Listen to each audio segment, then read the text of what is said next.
мы поехали. Вот они позвонили нам, чтобы мы начинали, да? Не сидели здесь, а уже начинали. Дмитриева Ирина Владимировна. Нету, да? Ну, давайте я представлюсь. Меня зовут Голиков Алексей Леонидович, директор педагогического института Северо-Восточного федерального университета, доктор педагогических наук. Ну, Ирину Александровну Юдину вы уже, наверное, сейчас ознакомились, да? Это наш заведующий кафедрой специального дефектологического образования, которая, значит, педагогического института. В принципе, поэтому мы здесь являемся соорганизаторами этой конференции. И во всех из 5 секций, в 3 секциях у нас наши представители как раз и были модераторами этих секций. Поэтому разрешите начать. Круглый стол для специалистов и родителей. Специальные условия для внедрения непрерывной системы инклюзивного образования. Программы такой круглого стола у меня нет, но, наверное, начнем с тех гостей, которые здесь присутствуют, и в частности, кто были руководителями секции, свое мнение. Хотя в 3 часа у нас, когда закрытие, у нас резолюция как раз вот рекомендации секции будут, да, в 3 часа. А сейчас просто по круглому столу. Тема «Специальные условия для внедрения непрерывной системы инклюзивного образования». Так, ну, пожалуйста, я слово дам сразу Светлане Николаевне Чистяковой. Но я думаю, ее нельзя, не надо представлять, да, вы все ее уже знаете, это академик Раун.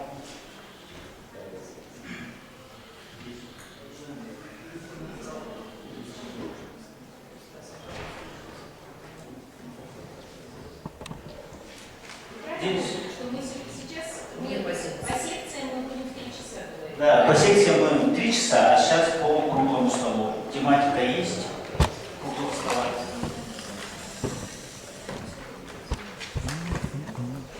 Алексей Никитич.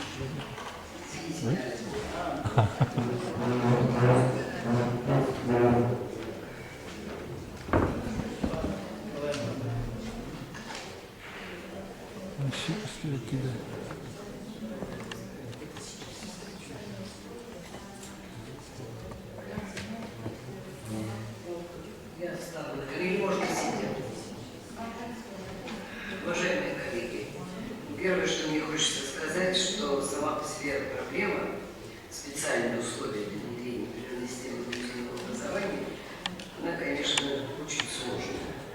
И на секциях, в индивидуальных наших общениях мы все время думали, как это можно, и постоянно об этом говорили, как можно организовать именно непрерывную систему инклюзивного образования.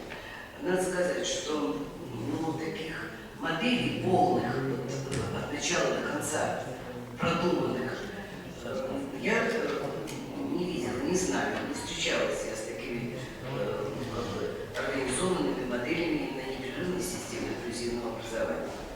То, что это нужно создавать, такую непрерывную систему инклюзивного образования, но внедрять ее сейчас, наверное, еще рано. Я думаю, было бы целесообразно, может быть, нам дать такое задание всем, чтобы мы могли продумать именно какие же условия. Но условия можно сейчас назвать, да?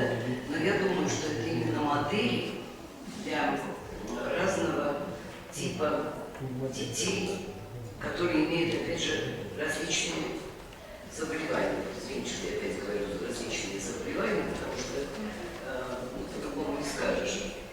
И какие специальные условия? Мы обсуждали на нашей секции, в том числе, и не только на секции, что первое, что требуется, это условия материально-технические, можно так сказать, возможно.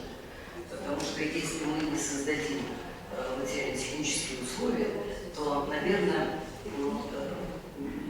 никакого образования мы просто не получим. И, конечно же, это организационные условия. То есть как должна быть организована эта модель непрерывной системы инклюзивного образования. И, конечно же, на мой взгляд, тут очень важно, особая работа должна быть, может быть, ее к организации, к организационным вопросам, материально-техническим отнести, но, скорее всего, к организационным. Это особая система работы, именно система работы с родителями. И здесь, конечно, должны быть различные виды деятельности, я бы так сказала. Ну, например, что, во-первых, конечно, мы должны начинать с диагностики тех условий, которые есть в конкретной семье. И, конечно, немножечко перескакивать, на мой взгляд, эта работа строго индивидуальная. Индивидуальная в том плане, что не только специфика заболеваний у различных детей, у тех же, если даже глухие, слепые, с нервными заболеваниями дети, это все равно не только осуществляет дифференцированную групповую работу, но, на мой взгляд, конечно, прежде чем создавать или уж внедрять какие-либо модели, нам надо очень хорошо знать те условия, в которых живут наши дети. И именно какова мотивация родителей. Я уже говорила в своем выступлении, не только в рамках профессиональной реабилитации, но переоценка родителями или, наоборот, недооценка родителями тех индивидуальных особенностей, которые есть у детей. Ну, здесь нужна очень серьезная организационная работа, не только организационная, но и, наверное, просветительская работа, информационная работа по формированию, наверное, у родителей готовности, вот если мы говорим о непрерывной системе инклюзивного образования, готовности вот, включаться совместно в работу со школами, с центрами различными поддержки таких детей, с тем, чтобы можно было научить родителей, с одной стороны, терпимо относиться к проблеме, данной проблеме инклюзивного образования. Это вот с одной стороны. С другой стороны, на мой взгляд, инклюзивное образование предусматривает совместное обучение с детьми, которые не имеют патологии, которые в норме. И в этом плане тоже проблема организационная, не только организационная, но и содержательная. Что нужно сделать для того, чтобы вот эта непрерывная система могла быть реализована. Поэтому сложность большая заключается в том, что мы не можем, то есть все должно быть продумано, чтобы создавать эту систему. И, конечно же, как будет осуществляться внедрение, и не только внедрение, а адаптация детей, которые имеют патологию, и дети, которые в норме. Вот это взаимодействие, обучение, и, наверное, не только именно обучение детей терпимости, обучение тому, чтобы они могли воспринимать друг друга. Тут, наверное, адекватная самооценка должна быть у тех же родителей, у тех и у других. Ну и вот, как уже показывает практика, вот это взаимодействие детей, которые в норме и которые в патологии. Даже дети взаимодействуют лучше, как показывает практика, чем взаимодействуют взрослые между собой. Поэтому здесь масса всяких условий. Ну и, конечно же, вот, я считаю, что очень важно организационно-педагогические условия. Это не материально-технические, а именно организационно-педагогические. Здесь тоже нужно продумать не только материальную базу для решения этого вопроса, но и продумать именно, как с точки зрения педагогической будет организовано вот это взаимодействие. Более того, конечно, если мы будем говорить о непрерывной системе инклюзивного образования, то здесь колоссальное, наверное, на мой взгляд, материальное вложение в эту систему. Потому что если мы не будем организовывать специальную работу, индивидуальную именно работу с детьми, и в рамках одной школы это не решишь. Если говорить опять же об организации, возвращаться, то это должны быть специальные центры, которые оказывают поддержку, помощь. То есть специалисты. Сегодня мы знаем, слава Богу, возвращаются уже психологи снова в школу, но я могу сказать, по Москве у нас в каждой школе, вот в центральном районе, вот я больше связана со школами центрального района города Москвы, могу сказать, что психологи практически все удалены из школ, и только, может быть, один психолог на всю школу. Ну, сами понимаете, что если там еще будет инклюзивное образование и обычное образование с детьми, которые в норме, это, конечно, будет иметь большую сложность, в этом нет сомнений. Поэтому здесь специалисты должны быть на высоком уровне. Специалисты самые разные, начиная от психологов, начиная от психофизиологов, физиологами, врачами и так далее. Вы лучше меня знаете, какие специалисты нужны для того, чтобы можно было работать. Ну и самое, мне кажется, сложное, опять же, на уровне, вы меня поправьте, если я буду не права, это программа, которая, поэтому учебно-методическая составляющая этой системы инклюзивного образования, она должна быть очень четко продумана, потому что если мы не организуем учебный процесс, соответственно, возрастных психологических особенностей, ну, мы не будем добиваться того успеха, который нужно нам получить в результате. И поэтому вот учебно-методическая составляющая, не только программа, но и как их реализовать. Методика работы с детьми, методика работы даже с этими программами. Поэтому я считаю, что здесь нужен целый комплекс различных пособий, различных средств, наглядных, самых разнообразных, которые нужны для разных типов детей. Я имею в виду заболевания, естественно. Вот я считаю, что это очень важно. Ну и потом больной вообще вопрос, который очень нас волнует всех, это критерии. Критерии показателей. По каким критериям показателей мы будем уверены в том, что вот, именно эти дети могут быть в системе инклюзивного образования. Мы можем поместить их именно вот в эти условия и организовать эти условия. Каким критериям мы будем выяснять, насколько те условия, социальные, бытовые условия, самые разнообразные условия, будут соответствовать именно тем требованиям, которые необходимо реализовать вот именно для этой категории детей. Ну, по-разному это все называется, и ОВЗ и так далее. Но дети все-таки, конечно, с особыми потребностями, как нам лучше говорить, хотя тоже условное название, и над ним нужно очень-очень хорошо думать, прежде чем запускать это все в практику. Ну и что еще меня тревожит, я так считаю, что это тоже специальные условия, которые должны быть этой непрерывности инклюзивного образования, это повышение квалификации. Повышение квалификации всех категорий работников, которые завязаны с инклюзивным образованием. Не только педагоги тут должны быть, и те, которые работают в норме с детьми, которые работают с детьми с УВЗ, это особый случай. И поэтому тут очень серьезная работа должна быть продумана. Именно работа с педагогическим коллективом. И, конечно, еще очень западающее звено, на мой взгляд, это система воспитательной работы. Это настолько сложное звено, и я думаю, что в этой системе инклюзивного образования, что говорю, непрерывная система, непрерывная предусматривает разные возрасты, поэтому тут еще нужно особо разговаривать. Вот эта школа, детский сад, школа преемственности, условия преемственности. Какие здесь условия преемственности должны быть? Детский сад, школа, система профессионального образования, имею в виду среднее профессиональное образование, а может быть даже и высшее профессиональное образование. Поэтому мы не можем говорить тогда, что у нас есть система непрерывной системы инклюзивного образования, если нет вот этих всех условий, нет этих средств, не обеспечены. Поэтому я возвращаюсь, очень много чего можно сказать, но мне кажется, что я сказала то, что хотела сказать, самое такое больные вопросы. Ну и, конечно же, та среда, образовательная среда, воспитательная среда, даже профессиональная ориентация.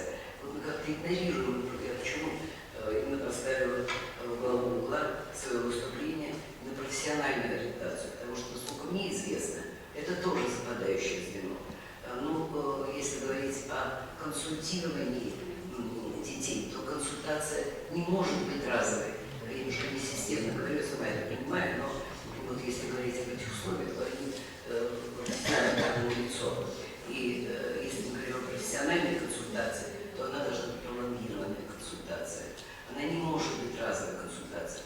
Более того, она должна быть комплексной консультацией, где и врач, и учитель, и физиолог, и психофизиолог, и невролог и так далее. То есть все те врачи, которые в данном случае нужны для именно этой категории детей. Поэтому, на мой взгляд, все-таки сначала, прежде чем мы будем внедрять непрерывную систему инклюзивного образования, нам нужно продумать, во-первых, эти условия, определить комплекс условий, которые мы действительно можем реально внедрить, посмотреть на те финансовые, материально-технические условия, которые созданы в данной школе. Ну и, конечно же, делать это очень пошагово, осторожно, не спешить с таким резким. Вот, понимаете, мы привыкли, наш менталитет, по-моему, российский. Мы думаем, что вот мы нарисовали и внедрили, все уже и забыли. Поэтому я считаю, что здесь очень и очень серьезная и очень большая работа должна быть предварительная.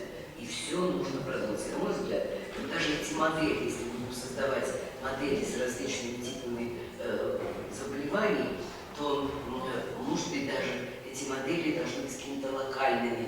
Мы должны попробовать, может быть, какой-то один сегмент этой модели, другой сегмент, посмотреть, как они взаимодействуют между собой. То есть, вот я еще раз повторяю, что, на мой взгляд, это очень серьезная проблема. И, конечно же, это проблема государственной важности. И пока мы не привлечем, ну я не понимаю, как мы можем привлечь, конечно, нам это все не просто делать, должны участвовать в этом. Но нужно, наверное, обращаться в самые различные органы, организации, чтобы государство как-то очень серьезно отнеслось к этой проблеме, и оно участвовало именно в каких-то законодательных актах. Но опять же, если говорить об организационных вопросах, то законодательные акты, которые у нас есть, на мой взгляд, эти законодательные акты еще не срабатывают в полной мере, в какой бы мы с вами этого хотели, ожидали. Поэтому я думаю, что законодательную систему тоже, может быть, надо. Я понимаю, что мы это не сможем сделать, это не наши, так сказать, компетенции. Но заявлять о том, что нужна законодательная система, вот, или подсистема для этой системы непрерывного инклюзивного образования, думаю, что с этого, наверное, надо начинать. Первое, что нам нужно делать, это организационно-материально-технические условия и законодательную базу под эту систему инклюзивную. Вот такие ее предложения. И, конечно же, последнее, что я хотела бы сказать, я думаю, что обязательно нужны какие-то такие службы психолого-педагогические, медико-профилактические, но службы районного значения, городского значения, они должны быть. Потому что школа одна, без партнерства, это тоже моя идея, которую я постоянно о ней говорю, что школа, она не в состоянии, обычная школа не в состоянии справиться без партнеров. Поэтому найти этих партнеров – это наша задача. Это на уровне педагогики и психологии мы, конечно, могли бы делать и могли бы создавать эту систему. Вот, наверное, все, что я хотела сказать. Спасибо. Спасибо. Уважаемые коллеги, перед вами микрофон, да, кто хочет сразу присоединиться, вот нажимаете кнопку, там добирается красная кнопка, и справа стоит увеличитель громкости, да? Вы можете включиться и сразу своим мнением. Пожалуйста. Светлана Николаевна, вот у меня такой вопрос. Вот вы особенно последнюю часть, о которой говорили, о законодательной базе, но мне кажется, что когда мы формулируем, что надо ее менять и дорабатывать, и создавать фактически с нуля, то прежде всего сами юристы техническое задание это не создадут. Надо сформулировать нашим сообществом то, что мы хотим получить. Да, не запрос, а именно техническое задание, потому что они сами наши специфики не понимают. Я вот с ведущими юристами, которые реабилитацией занимаются в Санкт-Петербурге, говорила, у них первый вопрос: Елена Владимировна, вот вы соберитесь и сформулируйте, что вы хотите получить от этого закона. Потому что есть закон, есть подзаконные акты, то есть механизм реализации. И если мы им не формулируем вот это техническое техническое задание. Они по своему усмотрению делают весьма обтекаемые законы, и потом механизм превращает эти законы, которые потом возникают механизм, вообще до наоборот. То есть мы-то вообще ожидаем одно, а получается совсем другое. Ну, значит, я не думаю, что мы техническое задание делали. По-моему, это не очень реально. Но то, что мы в нашем запросе можем объяснить, что нам нужно, и потом как-то работать. Так это же как раз и есть. То есть, что мы хотим от этого закона? Ну, техническое задание – это одно, как я себе понимаю. А что касается запроса, как полноценного, организованного, это другое. Это все-таки именно сформулировать тот запрос на уровне, высоком, таком хорошем уровне, да, именно запрос юристу, я думаю, что это может совместить. Ну давайте попробуем, потому что, может быть, мы разными терминами называем одно и то же, что мы говорим. Да. Вот, но во всяком случае, юристы, они не являются специалистами. Это само собой. Да, и поэтому чаще всего они даже не понимают, Это что основание запроса. Да, Вот и все. вот это так, наверное. Вот у меня такое предложение. Вот Я так. думаю, что это хорошее предложение. Коллеги, можно подключиться, но я именно с точки зрения, знаете, вот таких уже технологий, наверное. Вот у нас удивительная конференция, удивительная она по своей географии. Потому что на сегодняшний момент мы, мне кажется, единая команда, которая понимает значимость инклюзии, она понимает, в общем-то, и целых какие-то проблемы. И мы уже и напрямую, и в кулуарах говорили о том, что это чрезвычайно важные проблемы, надо их решать. Вот у меня такое предложение. А что если, ну, наверное, сетевым взаимодействием это нельзя назвать, но мы столкнулись с такой проблемой, например, на нашей секции в том числе, да? В Хабаровске делается работа, в Якутске делается работа, ребята изобретают интересные формы, придумывают, в Санкт-Петербурге есть, да, в Новосибирске и так далее. Но очень часто мы делаем рядоположенные вещи, изобретая снова и снова одно и то же, тратя на это безумное количество времени, сил и так далее. Так вот, у меня есть предложение, а что если нам, ну, будем говорить, негласно так вот, и хотя бы обменяться между собой? Ну, предположим, Санкт-Петербург высылает другим регионам концепцию Санкт-Петербурга. Я понимаю, что ее можно найти в интернете, но не всегда есть на это время. Я знаю, что в Якутии есть своя концепция. Покажите нам ее, да, вот мы тоже с ней хотим ознакомиться. И так это можно сделать по разным, как говорится, вариантам. Да? Нам вчера показал уважаемый депутат технологию. Вот большой закон, ее вытащили и сделали 22 замечательных книжечки, которые востребованы определенным категориям. А что если нам из вот этих проблем, которые мы на сегодняшний момент видим, да, тоже сделать вот какие-то маленькие такие вот, ну, точки соприкосновения, которые были бы для нас важны. Важны для школы, важны для родителей, важны для подготовки кадров. Что наработано в каждом регионе? Это может быть какие-то варианты, там, я не знаю, без публикаций, все, но хотя бы вот систематизировать тот материал, который на сегодняшний момент накоплен. И еще одно, что, на мой взгляд, чрезвычайно важно. Мне кажется, нам не хватает технологий, конкретных технологий, психологического, ну, извините за такое выражение, у вас наверняка найдется более лучший термин, но перевоспитание наших реально действующих педагогов, чтобы их направить на инклюзию. Да? То есть я говорила, что это могут быть через тренинги, это может быть через семинары, это может быть еще какая-то форма, которая уже в регионах есть. Ну давайте, как говорится, вот поделимся. Я понимаю, но не ущемляя авторские права, чтобы мы точно знали, что вот это вот там впереди планеты всей такой регион, а здесь вот такой. Сегодня мы были в детском саду, и там сказали, мы на окраине. Вы знаете, мне очень хочется сказать этим людям, что вы не на окраине, а вы на передовом краю.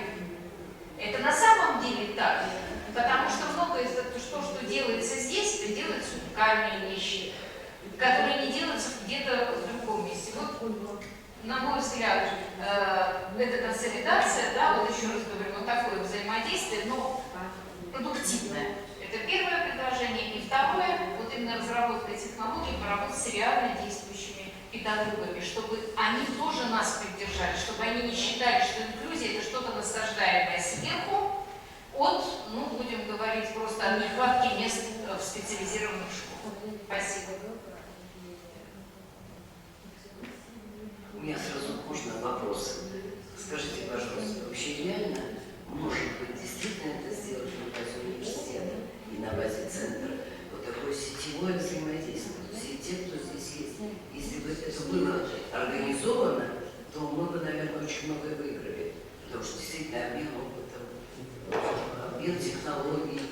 Знаете, как было здорово, когда мы приезжали уже в другую конференцию, на следующую, вы просто рассказывали, что это получилось, у меня это технические задания. Да, и технические задания. И тогда мы, может быть, тут не кризисом, и тогда бы, может быть, у нас бы и возникла действительно вот эта модель, различные модели сетевого взаимодействия.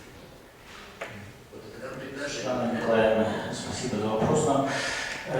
Вот Центр Пантелеймона Романовича, который сейчас вот организует эту конференцию, да, первая конференция была это педагогического института. Центр Пантелеймона Романовича, он находился внутри кафедры, да, отдельный маленький центр. Сейчас он центр Северо-Восточного федерального университета. Он должен объединять все факультеты подразделения, да? Но вот к этому мы идем, но идем тоже медленно, мне кажется, да? Потому что я не вижу участия других подразделений такого активного, да? Например, хотя у нас и называется педагогический институт, но там в основном это дошкольники, дошкольное образование и начальное образование. А вот название педагогический институт так и осталось старым. Да? А учителя математики, например, находятся в институте математики, учителя физики находятся в физико-техническом институте, учителя физкультуры находятся, все учителя в разных. Но вот они активно так не участвуют. Я вот это вижу, и мне кажется, что центр вот Пантелеймона Романовича, он должен как-то вот как раз эту взаимодействие организовать внутри университета. Он же сейчас статус, этот центр имеет университетский. И у меня вопрос встречный сразу. Вот внутри города Якутска можно создать вот образовательный вот, или вот такой воспитательный институт для инклюзии? Конечно, можно. Но надо сначала как-то концептуально построить, подумать с точки зрения педагогики и методики, как она будет выглядеть. Мне кажется, потому что так просто не создашь, нужны специалисты для этого. Главное, наверное, участие города, да? Вот, администрации города, мэра города. Кто конкретно? На этот предмет Министерство образования и науки Российской Федерации тоже информации от вузов забирало. Это еще в 2013 году. Разрабатывается там положение или правила, вот как будет называться, я не знаю, но предложения давали вузы, и вот, инклюзия не по всем направлениям специальностям сразу, да, а по тем специальностям, по которым вот вуз имеет возможность. Ну, например, допустим, мы будем готовить, допустим, информатику, да? Информатика. Потом мы должны посмотреть, мы в своих предложениях там написали, потом востребованность этих специалистов тоже нам надо посмотреть на это.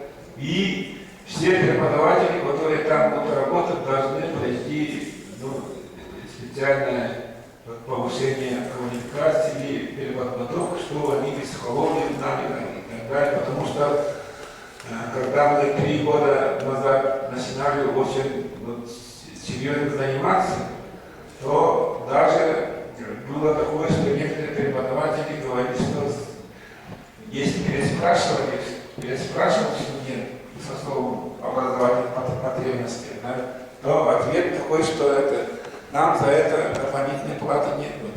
Как положено, мы всем сказали, вы этим и довольствуетесь. Такие ответы были, конечно. Это 3 года назад. Поэтому вот Российская Федерация, вот министерство тоже правильно делает. Не все вузы готовы, и они должны по стране определить, какие специальности где возможно. Но это не только доступ там, к зданию и так далее, да, вы это прекрасно понимаете, но и потом последующее трудоустройство. Если мы подготовим, потом они по трудоустройству встретят трудности, то тоже это будет не даже вот сейчас выпускники вполне отвечают всем требованиям предприятий, не могут найти работу сейчас. Даже. Поэтому я думаю, коллеги понимаете.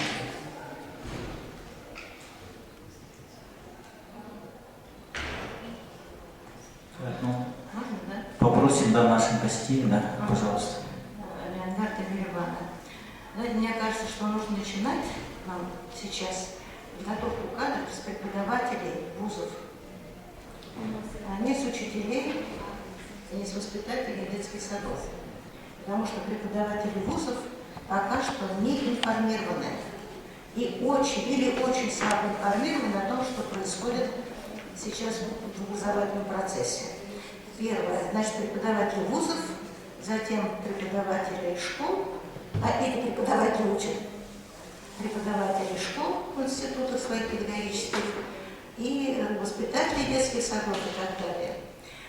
Кроме того, это уже немножко другое. Знаете, уже мы не один раз говорили о связи с медиками, с врачами. У нас все-таки очень слабая связь, и она ситуативная. Кто-то с кем-то где-то по какой-то нозологии контактирует с врачами. Врачи тоже не имеют сведений о том, что представляют собой наши воспитанники, их пациенты. Иногда дают просто абсолютно неправильные, они ставят диагнозы абсолютно неправильные, которые потом калечат всю жизнь детей. Вот, мне кажется, что за медицину нам надо взяться. Вы меня извините за такое резкое высказывание, но без нашей помощи медикам это помощь им, потому что они живут в своем мире, у них есть свои уже устоявшиеся позиции, взгляды, и они не знают о том, что происходит в науке, в технике. Сейчас очень много всего происходит.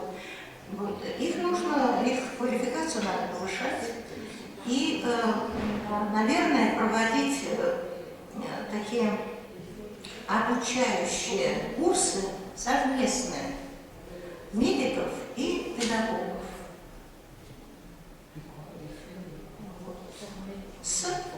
Как это проводим мы, стажировки с практикой в учреждениях, вот, мне так кажется, потому что вот в отношении, не только в отношении глухих, но в отношении глухих просто вопиющие совершенно ошибки совершаются в диагностике. Спасибо. Спасибо. Ирина Александровна, подключайтесь. Единственная кафедра. Ну вот хотелось бы высказаться в плане создания инклюзивного образовательного пространства в городе Якутске. Ну, для всех сидящих в зале очевидно, что инклюзия должна быть подготовлена. И что эффективная инклюзия начинается с оказания коррекционной помощи с раннего возраста. И она не может вдруг случиться, начиная со школы или с какого-то другого возрастного этапа. Поэтому, наверное, непрерывность инклюзивного образования она обосновывается на непрерывности коррекционно-педагогической помощи и реализации разных моделей образовательной и социальной инклюзии. Если обратиться вот к ситуации в городе Якутске, то, на наш взгляд, для того, чтобы создать вот такое образовательное инклюзивное пространство, нужно начать, по-видимому, с того, что для того, чтобы скоординировать всю деятельность системы образования по созданию этого пространства, должен быть человек, ответственный за это направление работы. У нас, к сожалению, такая ситуация, что управление образования не за специальное, тем более за инклюзивное образование, нет ответственного лица. То есть вот с какого-то координатора это должно начаться. Вот. И кроме того, специфика города Якутска в том, что, ну и республики тоже, конечно, в том, что, я уже говорила вчера на секции, не все категории детей с отклонением в развитии получают помощь, начиная с дошкольного возраста. Ранняя помощь только начинает развиваться, очень хорошо, что начинает, но это самые первые шаги.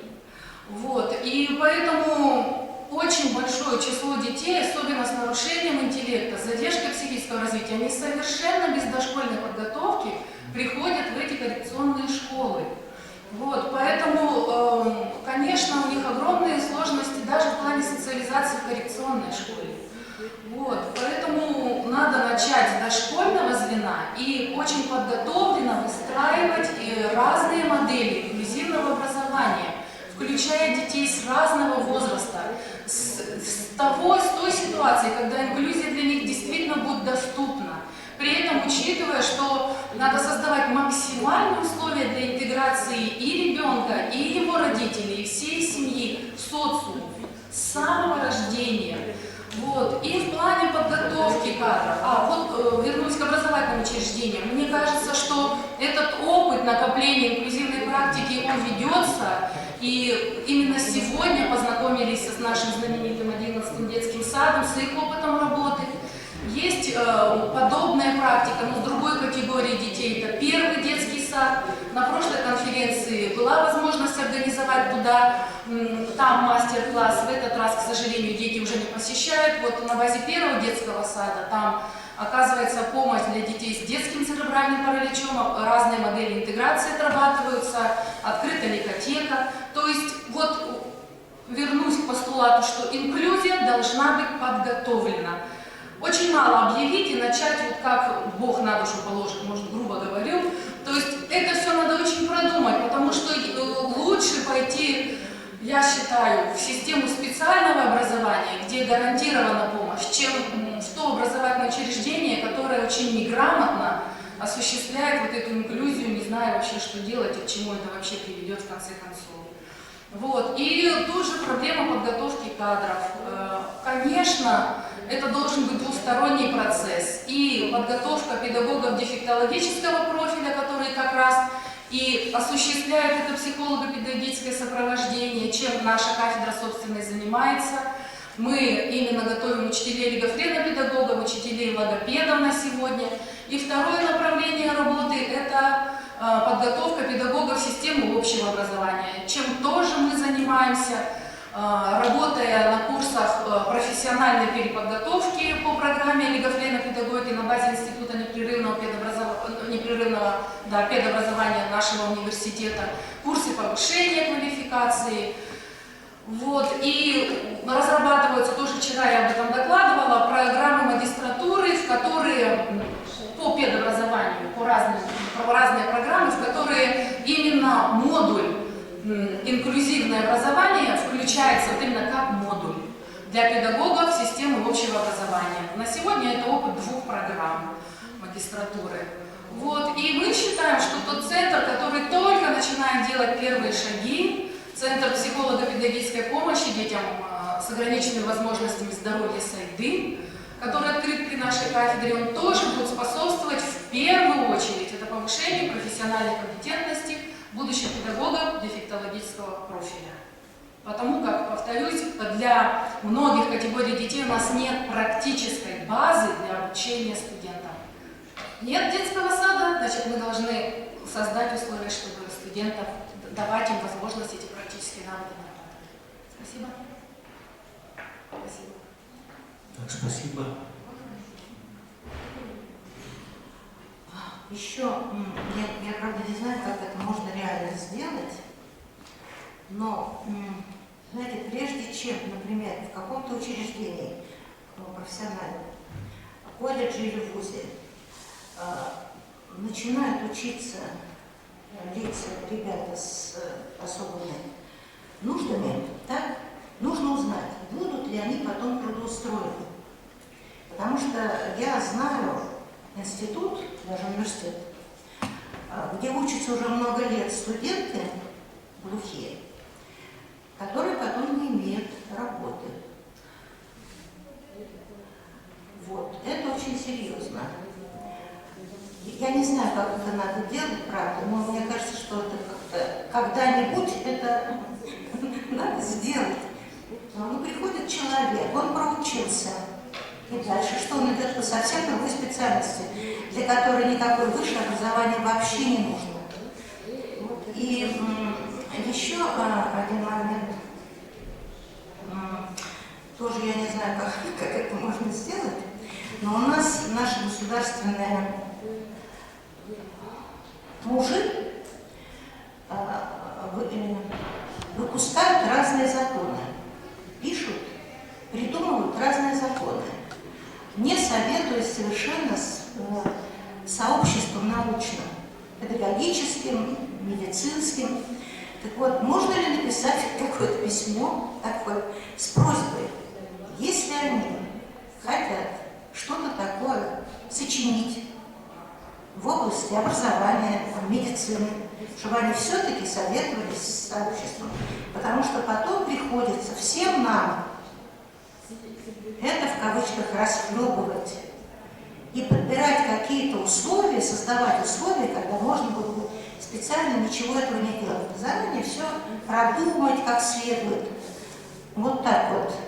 Может быть, это маниловщина, но мне кажется, что без этого просто нельзя. Потому что я не знаю, что еще следующее будет у них в голове. Извините. Должны быть профессионалы. Потому что советую и не советую, они в голову не возьмут. А там должны быть люди профессионалы. А, к сожалению, там среди этой категории... А как мы это сделаем?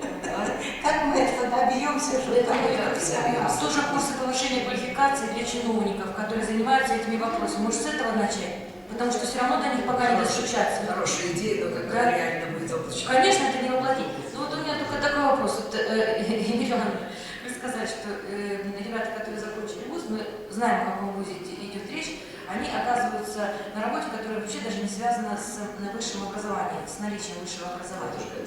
Вот. Но объективно мы говорим, что вот инклюзия нужна для того, чтобы вот полноценная интеграция. Вообще-то это реально полноценная интеграция. В такой ситуации оказываются и люди без особых образовательных потребностей. То есть фактически они на рынке такие же игроки.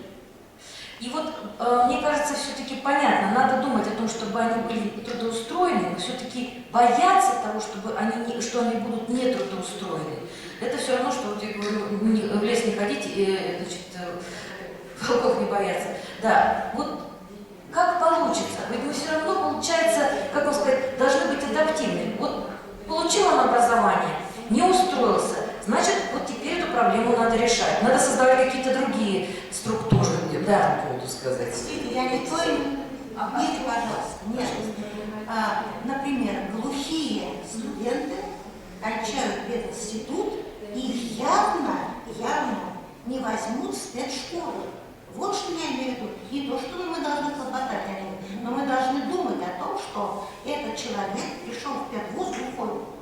Если его возьмут, так вот, мама там работает, да, это вот такой случай. Ни в коем случае не нужно вешать на себя лишнее количество.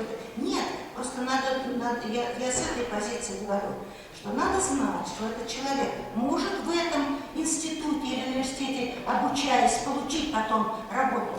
Или не может, даже как слышащие, да? Как здоровые. Тогда у меня вот такой вопрос. Разве у нас в квалификационном справочнике не сформулированы требования по здоровью для того, чтобы работать по той или иной специальности? Не в квалификационном требовании дела и не в справочнике, а дело в том, что есть должностные инструкции для, например, педагогов, которые работают в школе для глухих. Мы с этим столкнулись. Вот мы выпустили магистру, девочка, она слабослышащая, и она не смогла работать учителем именно по вот таким формальным показателям. Она смогла работать только в детском саду, именно в связи с тем, что там вот таких ограничений не было. То есть здесь уже может быть даже Министерство труда обращаться, хотя многие будут против, потому что все обучение в школах для глухих связано с устной речью, в том числе, да, и на слух, и учитель слабослышащий, он не всегда может контролировать. И поэтому, ну, по-другому говоря, сохраняя статус этого педагога, мы тем самым можем, извините меня за такое слово, я надеюсь, все меня правильно поймете, мы можем навредить тем учащимся, которые будут нас, простите, я проведу аналогию со слепыми, в свое время кафедру возглавлял Алексей Григорьевич Литвак. Кто заканчивал дефектологию, тот слышал, наверное, это имя, замечательно. До сих пор его психология, да, является, он не основоположник, но один из важнейших учебников по тифлопсихологии. Так вот, когда говорили, что слепые должны обучать слепых, и только они понимают по-настоящему психологию, то он говорил, давайте не будем доводить до края. Тогда получится, что глухих должны обучать глухие, а умственно отсталых только умственно отсталых. Еще раз повторяю, это была его такая шутка, и поэтому здесь в специальном образовании есть очень много интересных вещей, когда по поводу слепых. Да, во Франции, например, слепые были часто учителями в институте слепых, в частности в Парижском институте, мы это знаем. Но мы говорим о том, что на каком этапе инвалид по зрению может стать учителем. Только, там, предположим, в старших классах, где это не касается обучения Брайлю и так далее. То есть мы должны это предусмотреть, прежде чем мы берем человека, которого я имею в виду, институт будет учить. Почему мы в последнее время, у нас есть ребята с нарушением слуха, с нарушением зрения, даже с нарушением опорно-двигательного аппарата, мы очень четко выбираем им направление, по которому мы можем им предложить эту работу. Если у ребенка, нашего абитуриента, предположим, нарушение опорно-двигательного аппарата, он закончил школу, он великолепно знает английский язык. Да, он устно ему трудно говорить, но из него получится хороший переводчик. И мы учим его. И мы учим, и дальше даже есть, как говорится, доказательства трудоустройства и так далее.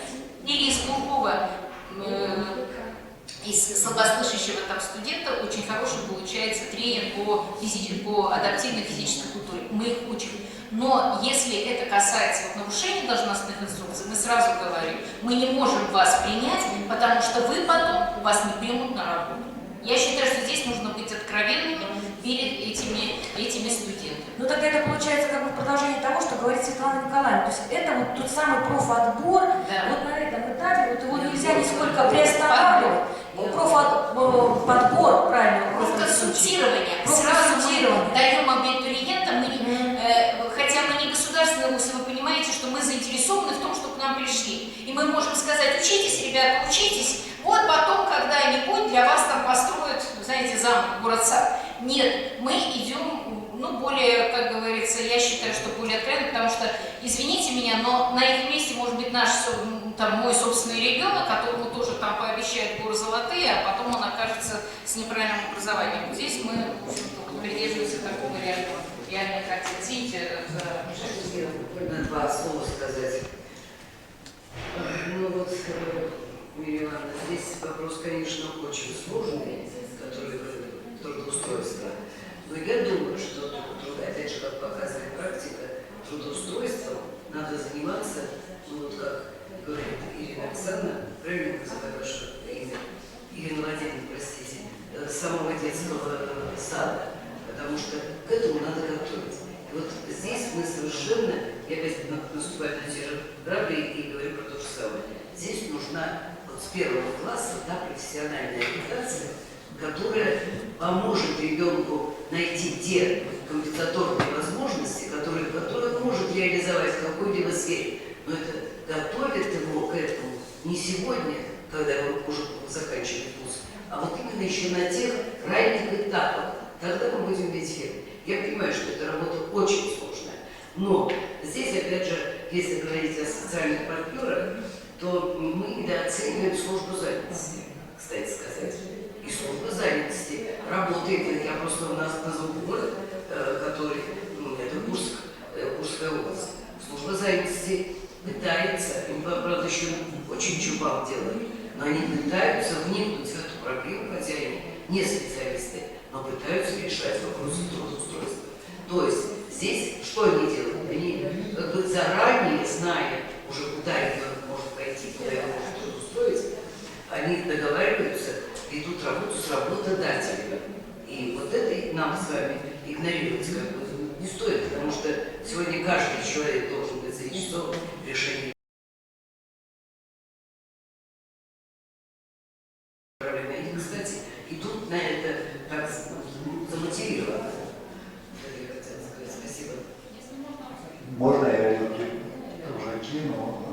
скажу,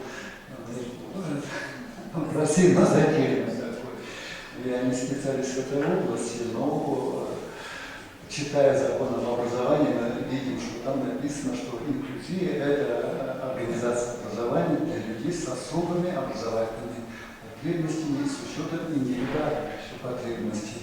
И тут его можно широко толковать, и вчера были попытки вот сузить, да, что такое инклюзия.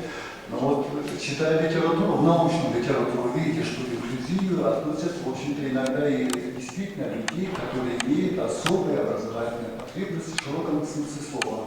И Герценовский педуниверситет, когда проводит конференцию по инклюзии, особый раздел отводит образовательным потребностям малочисленных народов. Как бы вот они имеют особые образовательные потребности. Но вот когда я ехал на эту конференцию, вот ожидал, что может быть именно немножко даже этого будет касаться. Но, в общем-то, жизнь показывает, что в большей степени действительно сегодня надо решать проблемы образования и потребности образовательных. А пока людей этого слоя, страты, пока общество шире еще не готово воспринимать, что такое инклюзия в широком смысле слова. Это первая моя реплика. Вторая, вот я обратил внимание, что во всех выступлениях и сейчас вот в репликах и размышлениях наших участников такого акцента, как образование взрослых, не делается. Но на самом деле это, мне кажется, что особо надо ставить проблему образования взрослых, андрогогику со взрослыми. Детский сад, школа и так далее. А какой огромный пласт и какое количество людей, которые вышли за этот возраст, которые сегодня, даже взрослые люди, которые не имеют таких ограничений, сегодня нуждаются в специальном дополнительном образовании. А образование взрослых, вот, имеющих ограниченные возможности здоровья, наверное, отдельным вопросом и подготовка педагогов работать с ними, потому что там совершенно другие требования будут, чем к работе с детьми, учащимися и так далее. Вот спасибо. Ну, на самом деле, наши просто с вами секции не пересеклись. Вот мы на нашей секции вчера этот вопрос обсуждали. Как раз это мы расширяем, так сказать, формат наших потребителей. И тогда это немножечко уже другой уровень. Но вопрос о том, что для людей возрастной категории совсем иной, инклюзивное образование чрезвычайно актуально, это очень серьезный международный тренд, то есть мировой тренд.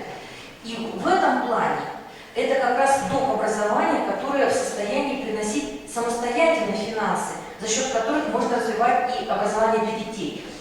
И вот у меня в своем докладе, и, так сказать, в нашем представлении от университета Санкт-Петербургского как раз и был акцент на то, что ведь из общего числа инвалидов не более 5% это дети, а все остальное это как раз взрослые люди. И для них эта проблема не просто не менее актуальна, а становится, может быть, даже самой актуальной, потому что переучиваться, доучиваться надо все время. А потребности-то с возрастом все равно становятся особыми, образовательными. И да, может быть, это надо как-то выделять отдельно, хотя, мне кажется, это все можно было бы как-то напротив решать. Вы специалист? Нет, я не специалист. Мы просто видим эту проблему. Во всех вузах развивается дополнительное образование. Это образование взрослых людей. Да.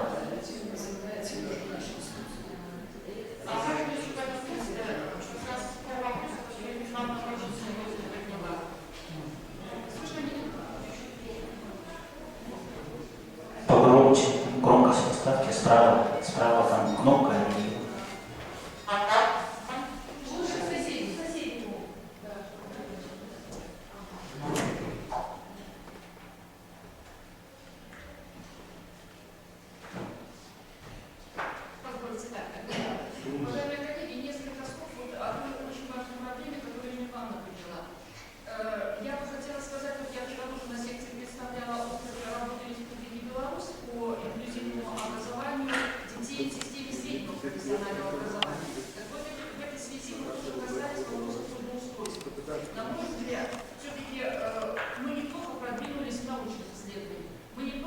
неплохо продвинулись в технологиях, в методиках.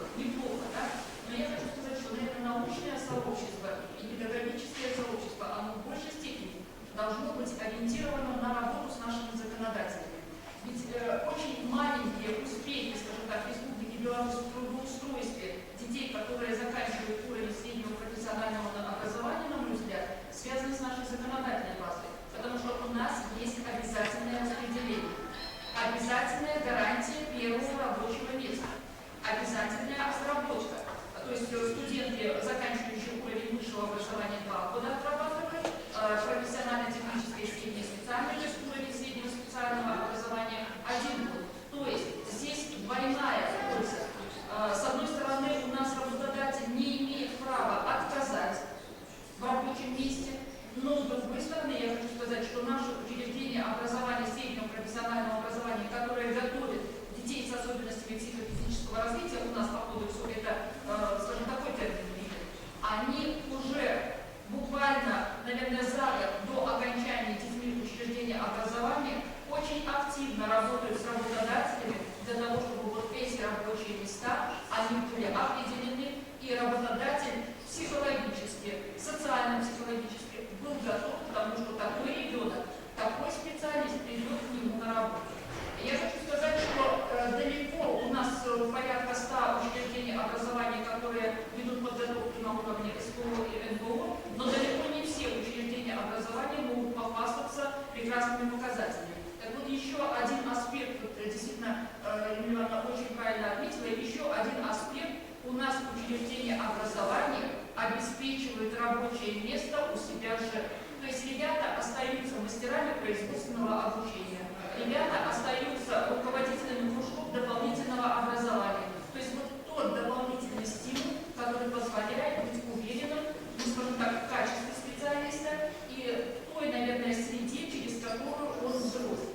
Ну, а что касается наших работодателей, к которым мы постоянно стучимся, они говорят очень важную вещь. Давайте менять законодательство. Давайте какие-то преференции делать для тех работодателей, которые организуют рабочие места для людей вот с этими особыми образовательными потребностями. Давайте, скажем так, вот какие-то налоговые льготы создавать и организовывать для того, чтобы результат был. Так вот, мне кажется, что если мы будем во все вот эти умереть стучаться, и если мы действительно все вот эти аспекты будем затрагивать, то и результат соответствующий будет. Сейчас, вот я знаю, что в России в этом смысле более продвинуто, у нас сейчас готовится закон по государственно-частному партнерству, то есть у нас вот такое название, и мы, как институт, в общем-то, инициируем для того, чтобы вот в этом законе были специальные льготы, налоговые льготы для организаций, которые предоставляют места для выпускников с такими образовательными возможностями. А вот можно задать вопрос? Когда говорите о трудоустройстве, вы оцениваете, с какой зарплатой будет это трудоустройство? Вы знаете что, я хочу сказать, что вот это уже оказывается делом третьим. Да? То есть на уровне не имения рабочего места и минимальной заработной платы, естественно, выбирают рабочее место. Пока у нас вот такая тенденция. И я считаю, что это закономерно. Спасибо. Алексей Анатольевич, у нас есть в нашем сообществе родители. Все-таки вас очень тоже интересно, что они скажут. Да, пожалуйста, родители, подключайтесь.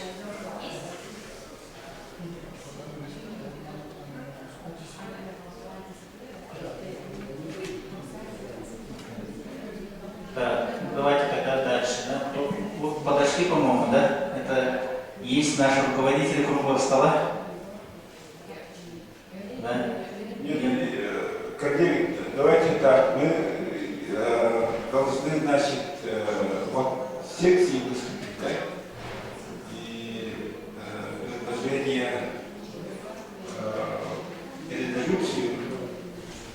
И как бы нам, ну, круглый стол немножко надо, конечно, подвести, я понимаю, но мы в своих выступлениях все, наверное, скажем. Секции. Но в целом, действительно, вот развитие инклюзивного образования, переход, будем ли говорить, возраст, как-то, я думаю, добровольно, территориально. Не все нам сразу, что по России, по стране мы перешли, да?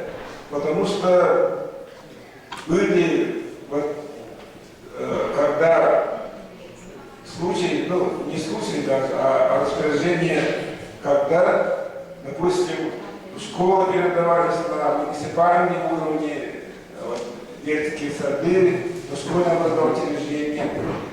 И как бы контроль со стороны, вот как правильно заметили, государства, как потерялся, на откуп отправляли. И если по инклюзивному образованию так произойдет, у нас сейчас по стране нормально функционируют специальные школы. Если от них страна, государство откажется и давайте перейдем на инклюзивное образование, на местах надо обучать и так далее, это как-то переход будет не отработан, то это будет катастрофа, полная катастрофа. Поэтому то, что вы говорите, что подготовка кадров, там, переподготовка, база, само собой имеется в виду, и вопрос трудоустройства тоже очень серьезный вопрос, потому что, например, сейчас вот на практике как вот на сельской местности молодые люди с особыми образовательными потребностями легче адаптируются, говорят. Те, которые даже не отправляли их на обучение, а их сельскохозяйственному труду переучили, за подсобным хозяйством смотрели и так далее. Вот. Те молодые люди, которые вот проходили через, имели в свое время особые образовательные потребности, они лучше адаптируются и всегда чувствуется, что они нужны обществу. Они более, как правило, бывают рельефны, усидчивы, те молодые люди, которые на тебе, да, на них больше полагается, скажут и сделают. Понимаете, тут тоже уровни вот, квалификации труда тоже надо, конечно, много обсуждать. Поэтому в этом случае, вот, если мы сделаем как лучше, то я думаю, вот, не должно получиться как всегда. В этом случае надо действовать на местах, всем, кто этим занимается, вот, действовать надо уже индивидуально, дифференцированно, чтобы как лучше было. Потому что если мы вот пойдем по тому моменту, вот, по тому пути, квоты делать специально для трудоустройства и так далее, вот, где-то обязательно сколько-то процентов принимать на работу, то действительно учитель это, допустим, иногда, не иногда, в большинстве случаев принимать не надо, потому что это очень ответственная работа. Там от специалиста зависит будущее детей, подрастающее поколение. И туда профессиональные стандарты и так далее вот, надо отвечать. Да? Поэтому тут вопросов, конечно, очень много, и дальше будем обсуждать. Я предлагаю вот, секционно дать выступление руководителя секции. Так, с первой секции начнем. Да, слово предоставляется Бондаренкову Сергею Александровичу, руководителю первой секции особенностей психолого-педагогического и медико-социального сопровождения детей раннего и дошкольного возраста в рамках внедрения непрерывной системы инклюзивного образования. Спасибо. Уважаемые коллеги, я формальную часть распечатали наши рекомендации или предложения на целых читать не буду. Но участники нашей секции, обсуждав все доклады, которые были там доложены, в общем-то, пришли к определенным каким-то рекомендациям, которые комитет, по-видимому, или учтет, или доработает, или примет во внимание, потому что я не сомневаюсь, что наши рекомендации в определенной степени будут пересекаться с рекомендациями других секций. особо наша секция не придерживалась того, что мы должны все рекомендации вырабатывать в рамках названий секций. Итак, какие рекомендации были предложены участниками нашей секции? Правительству Республики Саха-Якутия расширить реализацию государственной программы «Безбарьерная образовательная среда» с учетом природно-климатических условий Республики Саха-Якутия. Я не буду приводить аргументацию того, почему именно эта рекомендация была сформулирована. Просто посчитали те, кто реально в практике работает, что эта рекомендация должна быть озвучена. А вот комитет, в общем-то, посчитает, ли нужно включать в окончательную редакцию или нет, это уже второй вопрос. Итак, дальше я уже комментировать не буду. Министерство образования Республики Саха-Якутия предусмотреть возможность доплаты педагогическим работникам, воспитателям и учителям, работающим в группах, классах с детьми с особыми образовательными потребностями в количестве ниже установленной нормы обучающихся. Второе. Открыть реабилитационный центр для реабилитации детей дошкольного возраста после кохлеарной имплантации. Третье. Предусмотреть совместно с Министерством здравоохранения Республики Саха-Якутия совместную работу по созданию службы ранней помощи, реализующая программа раннего комплексного психолого-педагогического и медико-социального сопровождения детей с ограниченными возможностями здоровья.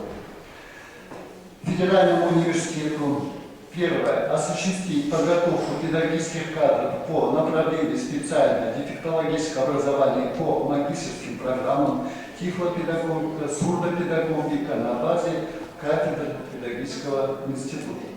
Второе. Обеспечить специальное обучение родителей для воспитания детей с ограниченными возможностями здоровья. Третье. Организация системы подготовки и переподготовки повышения квалификации в области инклюзивного образования для широкого круга различных специалистов в процессе реализации педагогического образования на центрах университета. Спасибо. Спасибо. Так, слово предоставляется руководителю второй секции. По второй секции это психолого-педагогическое и медико-социальное сопровождение школьников с особыми образовательными потребностями в рамках внедрения непрерывной системы инклюзивного образования. Чистякова Светлана Николаевна. Ну, я хочу сказать, что на секции было заявлено 15 выступлений. И, к сожалению, всего состоялось 4 выступления. Но выступающие были очень заинтересованы в решении проблемы именно детей в условиях внедрения системы инклюзивного образования. Много об этом говорили. Примерно вот то, что мы сейчас обсуждали в ходе нашей дискуссии, эти вопросы звучали на секции. Было всего лишь на секции 8 человек. И вот из них только 4 человека выступили. Хотя заявлено 15 докладов. Я считаю, что это соответствующая организация, которая не была на высоком уровне.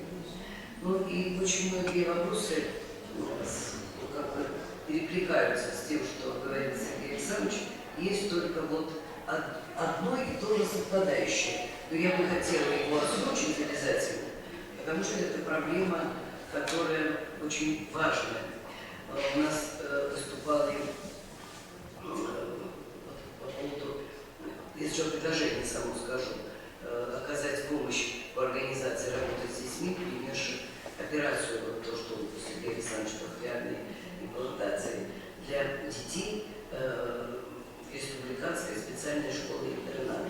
Они бы хотели создать такой центр по сопровождению этих детей, что их появляется все больше и больше, а, как вы понимаете,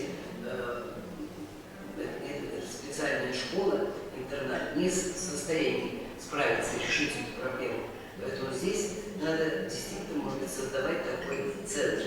Или как-то иначе решать этот вопрос.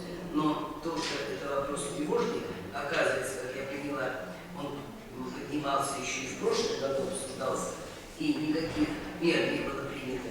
Может быть, при университете создать такой центр, может быть, такой центр, вот при этом центре, как направление лабораторию сделать, который сегодня у нас существует, специальный центр по работе с инклюзией, с одной стороны.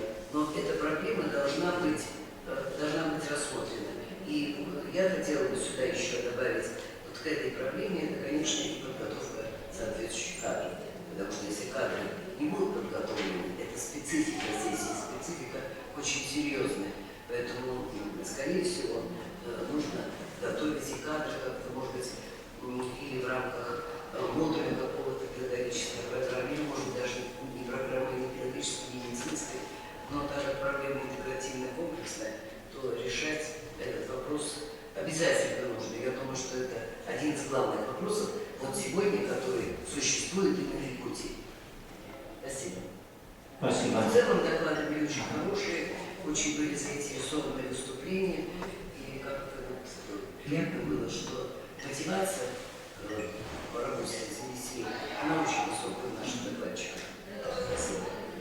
Насчет докладчиков, да, хотя на этой секции записано у нас 15 докладов, из них нет еще дополнительно 7 стендовых докладов, всего было опубликовано 22 доклада. В принципе, почему не приехали? Нет, они не приехали, я просто не хочу сейчас называть фамилии, люди, которые записывали с выступления с докладами, ну, с сообщениями, они просто ушли в другие секции, может быть, куда гулять, ушли, не знаю. Но я считаю, что это очень серьезная секция, и она должна была звучать. Меня-то назначили только своим генералом. Если я знала заранее, подготовилась к этой секции, мне было сказано за 5 минут до начала работы секции: Светлана Николаевна, идите в секцию номер 2. Светлана Николаевна, послушайте, вот эти вот. Ну, давайте дадим слово руководителю третьей секции. Секция у нас методы и специальные условия организации обучения студентов с особым образовательными потребностями в рамках внедрения непрерывной системы инклюзивного образования. Так, у нас представители есть третьей секции? Представители, да. Здесь представители, я тоже, как Светлана Николаевна, оказалась в таком положении, когда мне сказали, надо, я даже могу второй. Мне сказали, идите в третью. Я пришла в третью. Хорошо. Значит, про третью буду рассказывать. У нас было 11 выступлений. И интересно, что 5 докладов из них было студенческих. Там выступали студенты Лилии Ивановны, она выступала прежде всего, и 5 ее учеников. 2 из них с сакральным слухом, а 2 с нарушенным слухом. Выступления были интересные, для нас, для всех. Интересно, потому что ребята, естественно, с ними готовились, эти доклады, конечно, но они выступали с полным пониманием того, о чем они говорили, сознанием дела и с убежденностью в том, что они вот абсолютно правы в своих заключениях. Речь шла о спорте, о медицинском спорте и о помощи, которую надо оказывать глухим при овладении спортом, разными видами спорта. Далее у нас были, мне кажется, очень интересные доклады наших коллег с Украины и из Беларуси, которые рассказали нас информировали о профессиональной ориентации учащихся, о развитии инклюзивного образования в этих странах. Вот это было интересно. Мне кажется, что то, что делается в Беларуси, очень хорошо. Хорошо бы нам тоже из этого взять порядочно. Есть что взять нам. Вот. И на новосибирском опыте мы услышали о работе с колледжем для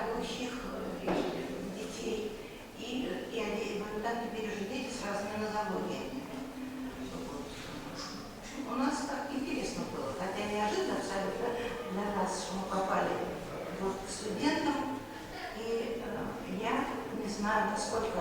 Я не готова была выступать перед ребятами, о которых я говорила, что какие у них трудности, да, как-то мне неловко было. Но как будто бы все обошлось далее, они с пониманием отнеслись, потому что они сами тоже говорили о этих трудностях. Вот это интересно было. Что касается рекомендаций, знаете, мы не успели обсудить резолюцию, мы не успели. Но я давно об этом говорю, но это так, наверное, все равно в пустоту будет. Я совершенно не согласна с термином «люди с особыми образовательными потребностями». Потому что у дошкольников никаких образовательных потребностей нет. У младших школьников никаких образовательных потребностей нет. Они проявляются потом, эти потребности, именно образовательные, другие потребности. Вообще-то это, конечно, с переводом связано. Там нужды, английский нужды, needs. Ну, я не знаю, будут менять, не будут, в общем, наверное, это так и останется.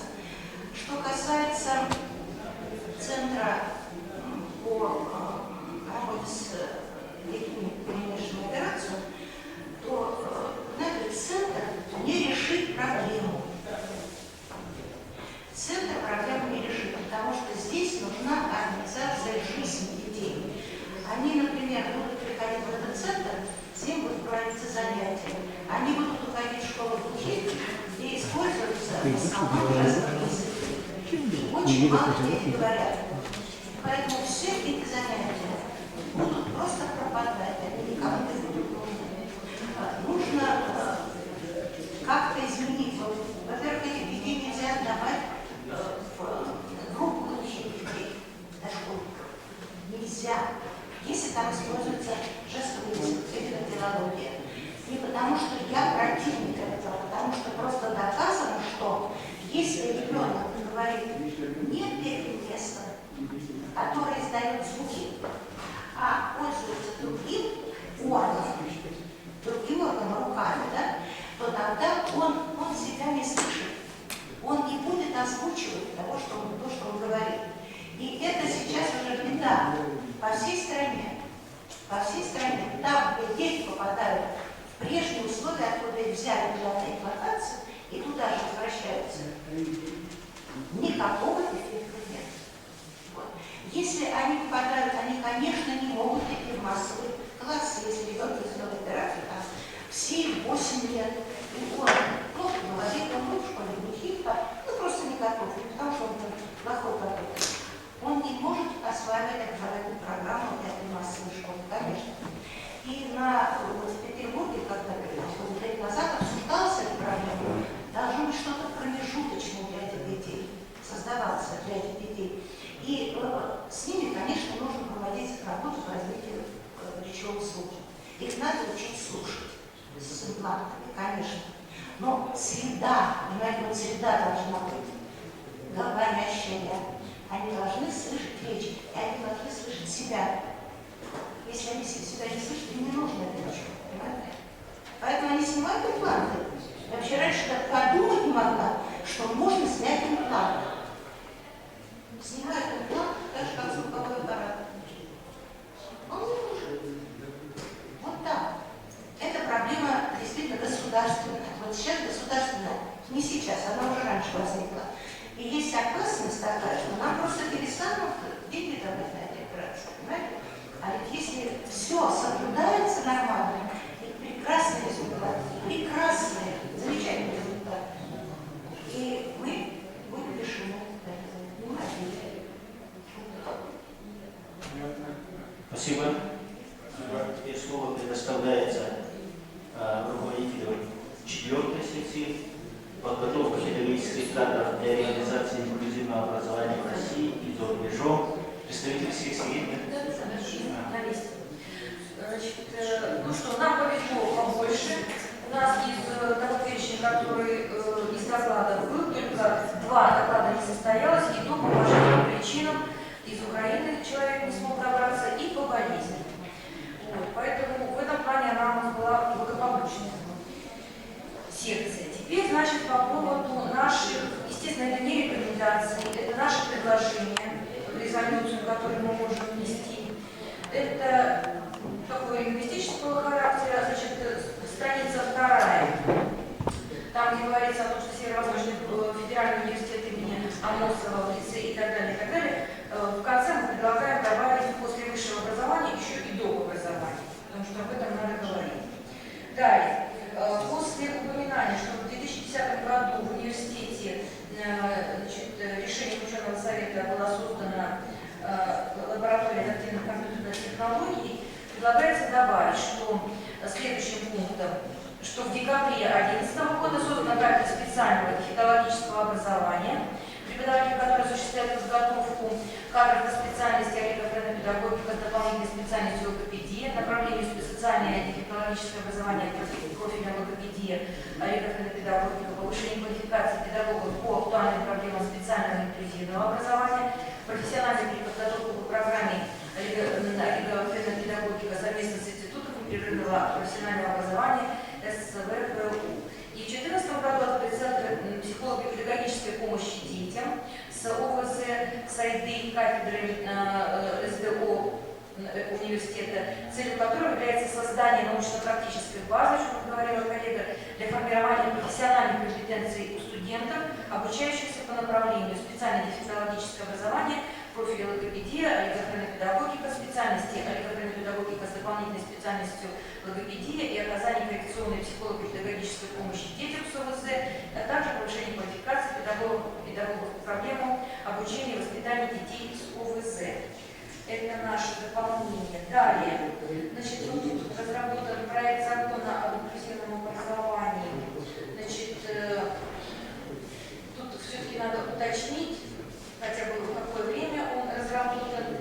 Далее, значит, именно, да, по поводу исключения из быта, из социума и так далее термина инвалида на основании того, что в новом федеральном законе об образовании в понятийном аппарате данный термин отсутствует. Мы полагаем, что, конечно, мы не можем не то, что там предложить или рекомендовать этот термин изъять, потому что этот термин используется медиками. Это медицинский термин, который необходим для того, чтобы они были участниками соответствующих программ. Этот термин может не относиться к педагогике, но в данном случае он существует в законодательстве, да, и как юридический термин. Далее, значит, на 3-й же странице, значит, предлагают в свете ратификации России Международной конвенции о правах инвалидов, значит, создать департамент по инклюзивному образованию. Но у нас есть сомнение, что создание департамента по инклюзивному образованию как-то существенно изменит состояние этой проблемы. Нам надо уже говорить о более серьезной службе по делам инвалидов. Понимаете, потому что мы все-таки все абсолютно отмечаем, что очень много аспектов разных реализации комплексной программы реабилитации инвалида с целью его интеграции в социум пересекаются, и как раз отсутствует, что это межведомственное взаимодействие. И поэтому, если мы будем говорить, что создать департамент по инклюзивному образованию, это будет опять-таки Министерство образования, всех остальных мы туда вряд ли подтянем. Далее, конечно же, вот на этой же странице, где говорится, что необходимо предусмотреть штатное расписание образовательных организаций, дошкольных, школьных, профессиональных и так далее, соответствующих штатных специалистов по работе с детьми с особыми образовательными потребностями. Ну, во-первых, по поводу особых образовательных потребностей, может, даже с предыдущей секции согласны, но и не с детьми, конечно, термин обучаем, потому что надо несколько пошире смотреть на эту проблему. И включить еще, у нас дополнение, включить в образовательную программу, основную образовательную программу в качестве обязательной дисциплину основы социальной педагогики и психологии. Это так называемый, как коллеги говорят, дефектологический ликбез. Вот это наше предложение о дополнении, да, из нашей 4-й секции. Видите, нам же повезло, что все выступили практически. Поэтому у нас только два. Спасибо. Да, 5-я секция. 5-я секция – дистанционные технологии и адаптивные компьютерные технологии, необходимые для внедрения непрерывной системы инклюзивного образования людей с особыми образовательными потребностями. Любимый Александр Алексеевич. Уважаемые коллеги, у нас в секции было заявлено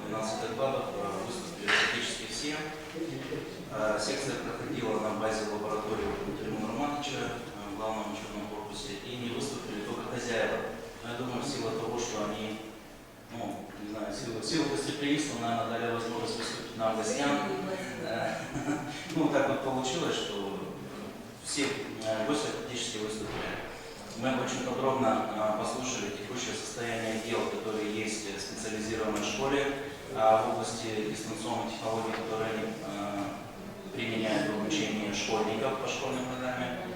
Далее мы послушали то, что уже сейчас внедрено и реализуется в техникуме, специализированный техникум, причем буквально, наверное, за год у них это все произошло, потому что с директором техникума пару лет назад мы встречались, и только-только они начинали. То есть сейчас это уже в действии, и уже это все работает. Несмотря на то, что секции были совершенно разные, более того, да, мы с вами находились в разных зданиях, проблемы, как ни странно, у нас практически это те же самые. То есть мы также обсуждали вопросы, касаемые мотивации к обучению.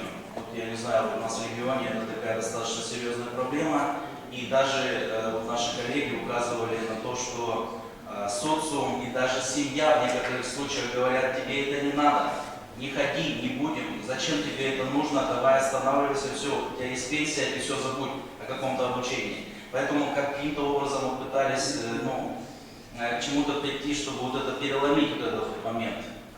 Далее затронули некоторые проблемы, касаемые трудоустройства, но мы, знаете, их рассматривали вот с позиции не помощь выпускнику, ну, мы смотрели с точки зрения вуза, да, не помощь выпускнику вуза, а вот именно помощь работодателю в плане его консультации, что это не страшно взять к себе на работу человека, я назову с инвалидностью, да, чтобы было понятно как бы. Именно консультации как юридической, так и психологической, и может быть даже на какой-то момент на себя, я имею в виду вуз, то есть это мой выпускник, я его выпустил, я за него гарантирую. То есть как-то взять на себя, может быть, месяц-два какого-то такого вот, ну, не знаю, дать возможность поработать и показать, что он может, он в состоянии, он здесь, это вот его место, и, соответственно, он здесь вполне может быть, ну, как говорится, востребован.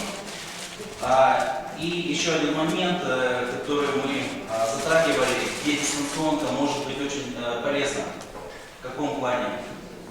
Сейчас для поступления в университет, я буду говорить об университете, потому что работаю в университете, достаточно два документа обязательно. Это паспорт и диплом об образовании. Все. Все другие документы являются необязательными.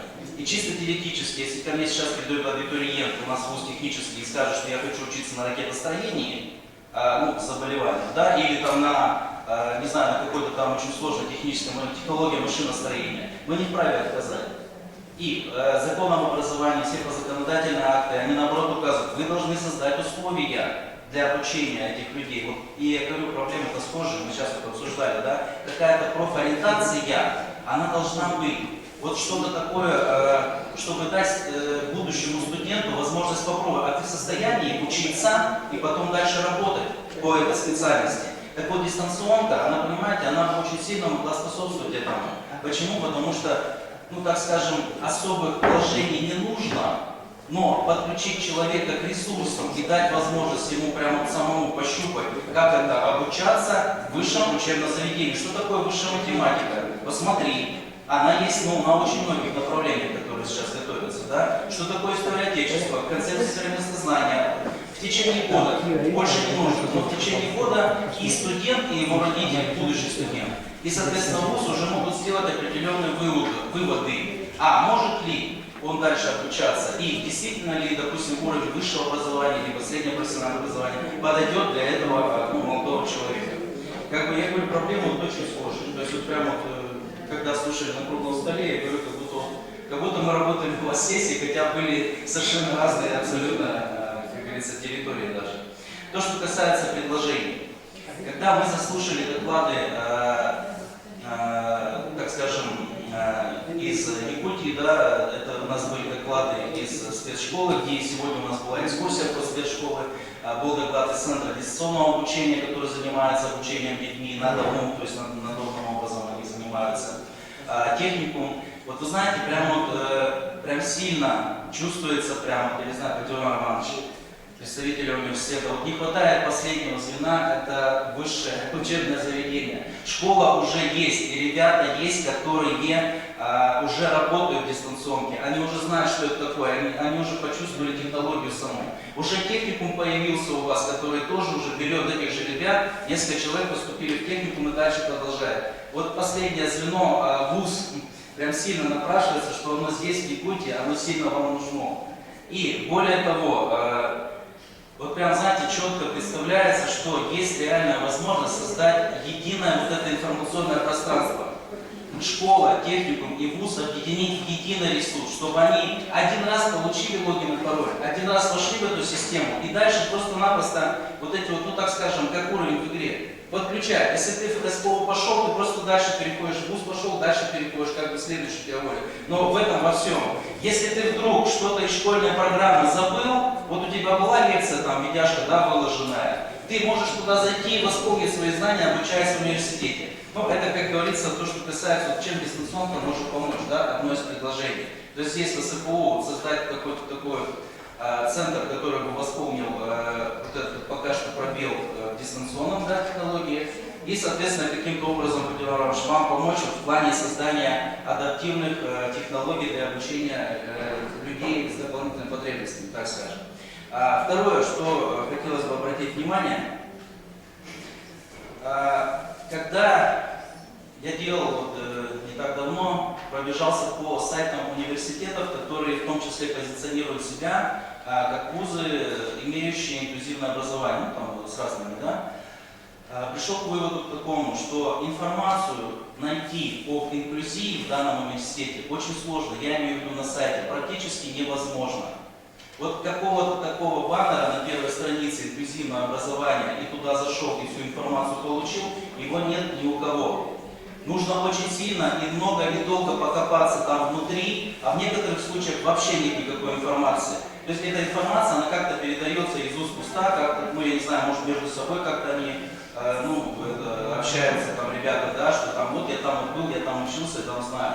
Знаете, ну, мне кажется, вот это вот, на это нужно обращать внимание. Когда сложно определиться ребенку, и может быть даже не ребенку, а родителям. То есть тут он должен зайти и прям сразу же попасть туда, куда нужно. Какие документы, в какие сроки, куда, кем ты будешь. Конечно, в итоге там, не знаю, какой-то простейший тест разместить, ну и так далее. Это в качестве, ну, второго, так сказать, предложения. Далее, еще одно из предложений, то, что касается повышения квалификации, вот опять же затрагивали эту тему, но мы, знаете, еще говорили о повышении квалификации, может быть даже не то, что повышение квалификации, учебно-вспомогательного персонала. То, что, как говорится, по педагогам очень много об этом говорится, да, они должны повышать там и так далее. А вот то, что касается учебно-вспомогательного персонала, который в учебном процессе не участвует, но организует учебный процесс, это методисты, это диспетчера, да, это тьюторы и так далее, и так далее. То есть люди, которые так или иначе все равно общаются с людьми, да, пусть даже посредством дистанционных технологий, но у них все равно происходит общение. Это просто точно знаю, потому что есть уже определенный опыт.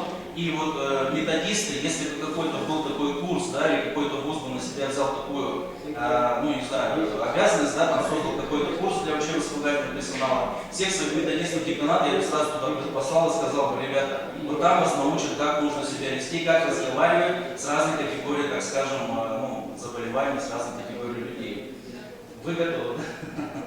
Вот, но здесь даже, знаете, я бы сказал так, что начиная от утра на вахте, уборщицы, в гардеробе женщина, которая там стоит, она должна знать, что делать, если колясочник подъехал. Вот, к сожалению, как бы, ну, это считается как само собой должно быть, но вот нет этого. То есть этому никто не учит, это никто не... Да.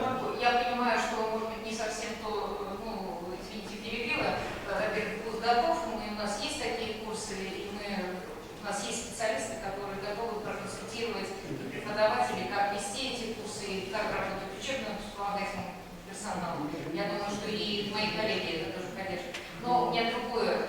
У нас был такой опыт, только сейчас не улыбайтесь. Я говорю о достаточно серьезной вещи. Несколько лет назад у нас был социальный заказ подготовка охранников для школ. Но не просто охранников, как их учить, как охранять школу, а как их общаться со школьниками.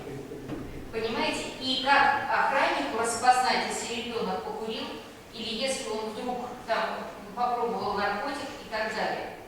Понимаете, я сейчас говорю достаточно серьезные вещи. Некоторые у нас всплываются, говорят, ну что вы, вот уж совсем институт, значит, опустился, да, вот решает такие проблемы. Но это был социальный заказ. Вот мне кажется, это тоже достаточно такая яркая иллюстрация того, что нам на сегодняшний момент нужно работать не только с преподавателем, а согласна совершенно и с тем, кто помогает вот этим вот инвалидам. И прошу еще раз прощения. Вот да, добавить, как вы говорите, да, вот мы обучали охранников на предмет курения, добавить элемент инклюзии. Конечно. Что различные, да, вот идет слабовидящий, ты должен знать. Ему стало плохо, ты должен знать. В каких случаях, что делать, куда бежать. И несколько человек из что решили научиться на полный курс обучения. Ну, вот в качестве предложений, ну, наверное, вот по нашей секции, ну, наверное, все, да, то, что мы обсуждали, по технологии, да, по технологии обучения, но здесь, да, вот, наверное, то, что я еще упустил, говорили, а тоже затрагивалась эта проблема сетевого взаимодействия. Как и в любой форме обучения, так и с применением дистанционных технологий, ну, если реально исходить, да, нет вуза, где все 100% преподавателей были бы готовы к дистанционным технологиям. Вот сейчас, да, подойди к любому и скажи, так вот ты завтра по дистанционке должен. Нет, ничего не должен, не это самое. То есть в каждом вузе есть какие-то такие уникальные люди, которые готовы и могут создать, и уже создали определенные ресурсы дистанционки, да, то есть это шикарные лекции, это шикарные материалы, а есть специализированные фирмы, которые этим занимаются. Так вот мы как раз говорили, что без вот этого взаимодействия между вузами ну, невозможно дальше, как бы дистанционка не будет развиваться. То есть, если вдруг какой-то преподаватель, вот у нас сейчас особая, очень сильная потребность в физике. Если у кого-то есть хороший физик, и который готов создать ресурс по физике, с удовольствием на каких-то там условиях, без условий, мы готовы этот ресурс взять. Чисто по школьной программе, чисто вот огромнейший пробел физики, вуз технический, каждый год принимаем на технические специальности, но с большим, так скажем, большой проблемой по данной дисциплине. Ну, как бы это, я думаю, постоянная такая проблема с физикой, с математикой. Вот. Ну, как бы вот такие вот проблемы были поставлены, и, соответственно, рекомендации. Спасибо, Александр Алексеевич. Я с вами полностью согласен. И вот к вашей модели школы, техникум, вот чтобы был один логин, единый пароль, я даже, наверное, пошел бы дальше, и в идеале я хотел бы видеть вот то, что мы стараемся видеть, непрерывную систему, то есть детский сад, школа, техникум. Это было вообще великолепно. Значит, уважаемые, значит, ведущие секции выступили. Можно, пожалуйста, дополнить немножко? Пожалуйста. Я вот хотела по поводу предложений первой секции. Было такое предложение открыть магистратуру по программам сурдопедагогики и тифлопедагогики.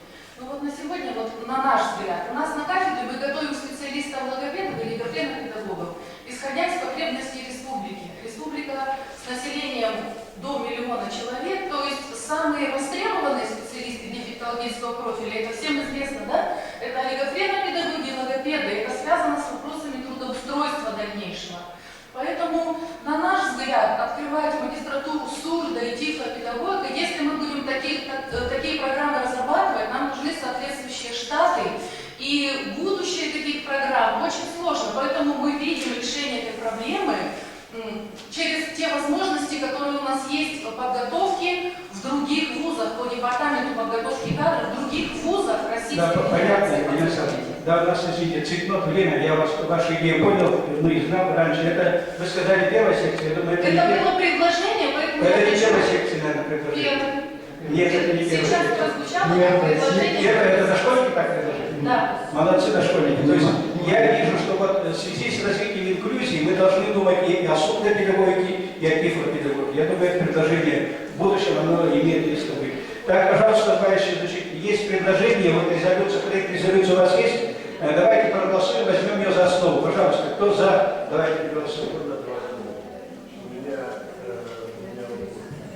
Это Руслан Захитович, да? Да. Прочим, Руслан Захитович. Небольшое замечание к тексту, во-первых, это... Нет, мы сейчас за основу, Руслан Захитович, а потом уже будут... основу.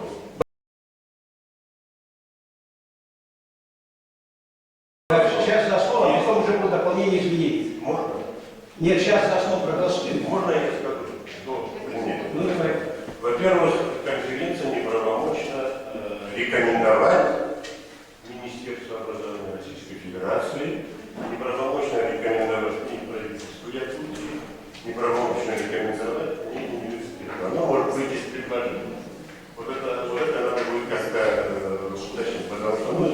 извините, я прокомментирую. Я был на многих московских, например, та же международная конференция Лехиной, там именно идут вот эти рекомендации. И Министерство образования и науки. То есть вот почему в Москве можно, в Якутске нельзя, я не понимаю.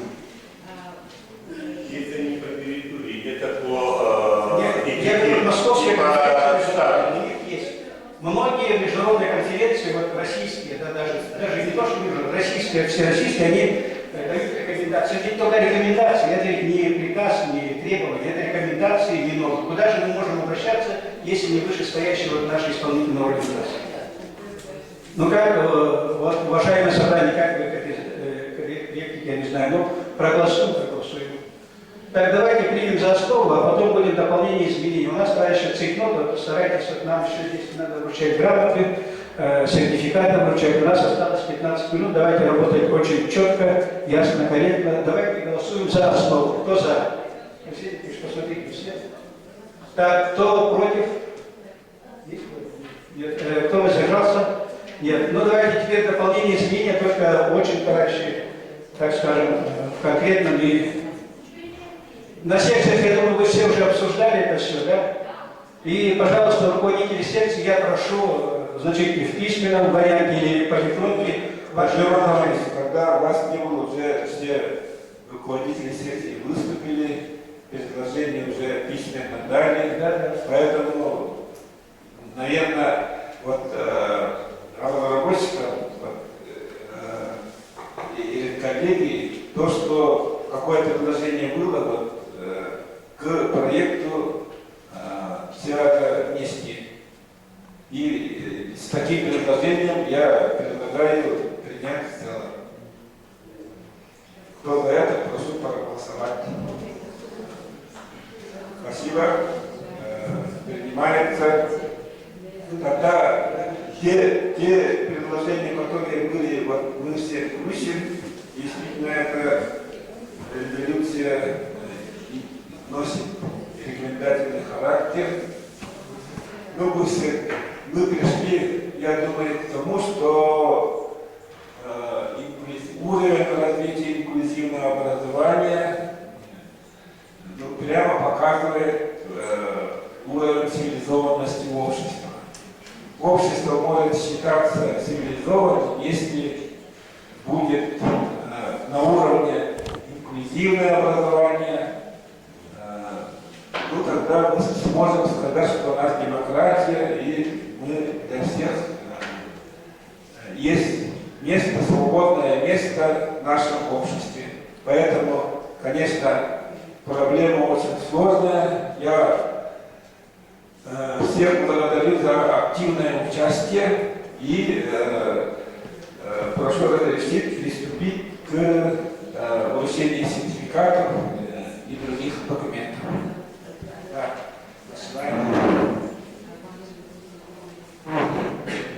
Сертификат вручается участнику второй международной научно-практической конференции «Инклюзивное образование, доступное образование без барьерности», да, доктору педагогических наук Багаякову Сергею Александровичу, город Москва.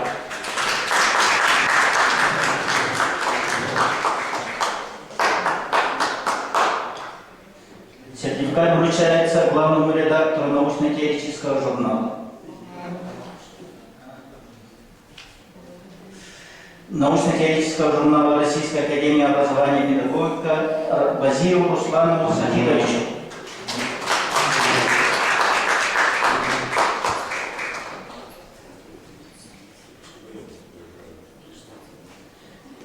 Сертификат вручается участнику, доктору педагогики, главному редактору Бенуа Эвре.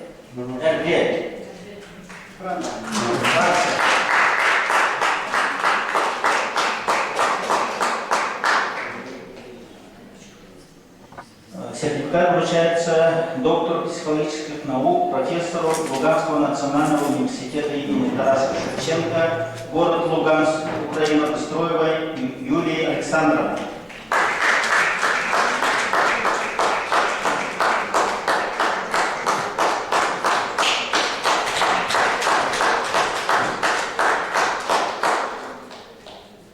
Сертификат педагогических наук, доценту Республиканского института профессионального образования город Минск Поповой Оксане Сергеевне.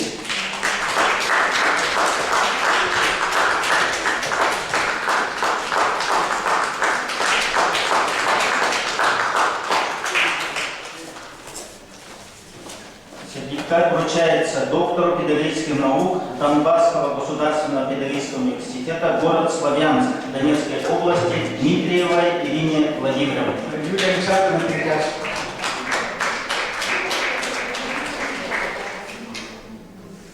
Сертификат вручается кандидату педагогических наук, доценту, заведующей кафедрой коррекционной педагогики и психологии Республиканского учебного заведения Крымский инженерно-педагогический университет, город Симферополь, Крым, Ляшенко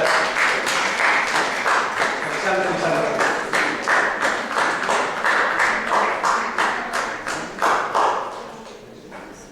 Сертификат вручается Битковской Александре Михайловне, кандидату педагогических наук, проректору по учебной работе Института специальной педагогики и психологии, город Санкт-Петербург.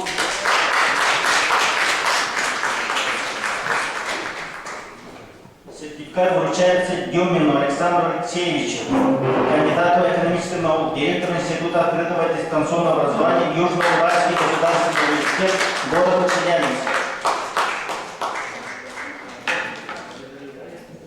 Сертификат вручается Соловьевой Светлане Борисовне, вице-президенту благотворительного фонда помощи слепым прозрения. Соловьева Светлана.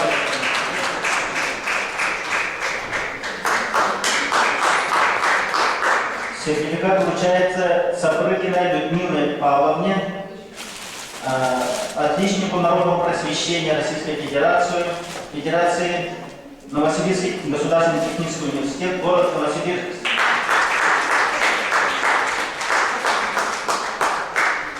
Сертификат вручается Рыбиной Ирине Викторовне, руководителю службы ПБС, Центр образования и технологий обучения, город Москва.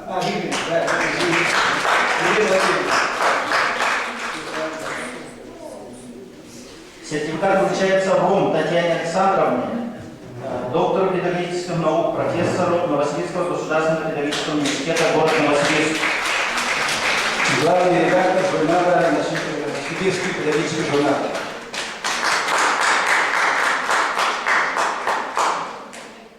Сертификат вручается Леонгард Эмилии Ивановне, старшему научному сотруднику, кандидату педагогических наук, головной учебно-исследовательский методический центра профессионального образования Московского государственного технического университета имени Баумана. Сертификат вручается Захламиной Софье Ивановне, директору СОЖ номер 5, город Архангельск.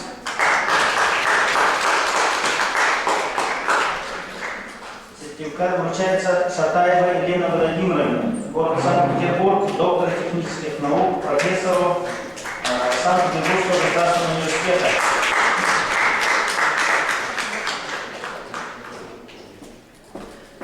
Сертификат вручается Блиновой Любови Николаевне, кандидату педагогических наук, доценту Дальневосточного государственного гуманитарного университета, город Хабаровск.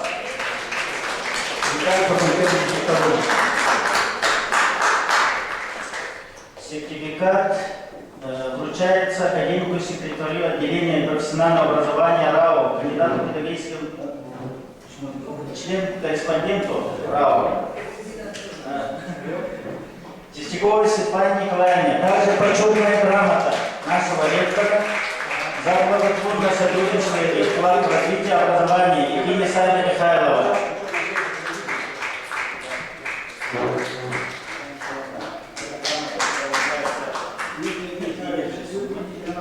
Надо расписаться.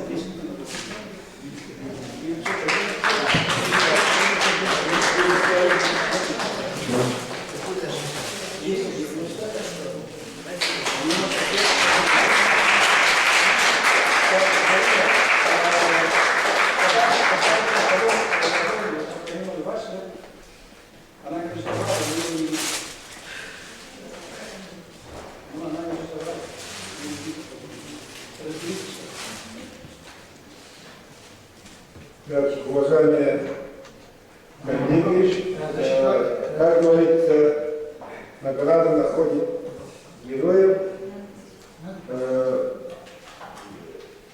Примерно еще в 2012 году Егорова Пантелеймона Романовича представили к награждению президента Республики Саха-Якутия и своим указом президент Республики Саха-Якутия Егор Борисов награждает Егорова Пантелеймона Романовича знаком отличия Республики Саха-Якутия «Гражданская доблесть».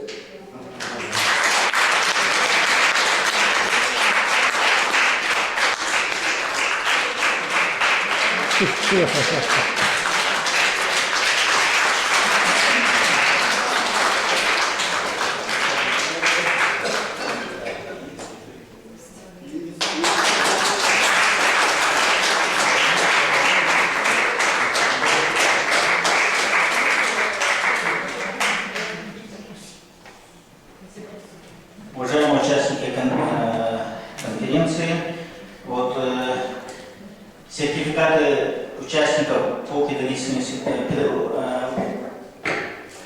кто с педагогического института, да, я себя держу, вы у меня заберете. Остальные сертификаты вы подойдете по Пантелеймону Романовичу, да, здесь около 100 сертификатов, поэтому сейчас все вручать не сможем, учиться не сможем. Есть предложение заведующей кафедры вручить, она была модератором нашей секции, и секция присоединяется, мне кажется, к нашему предложению. Доценту кафедры специально-технологического образования, кандидата педагогических наук Юдиной Ирине Александровне. Ирина Александровна,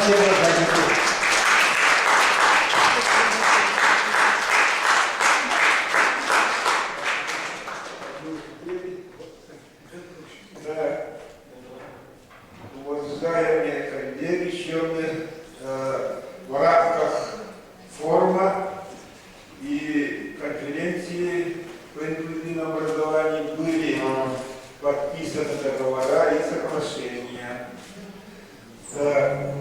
Соглашение о сотрудничестве между федеральным государственным автономным образовательным учреждением СВФУ и республиканским высшим учебным заведением Крымский инженерно-педагогический университет.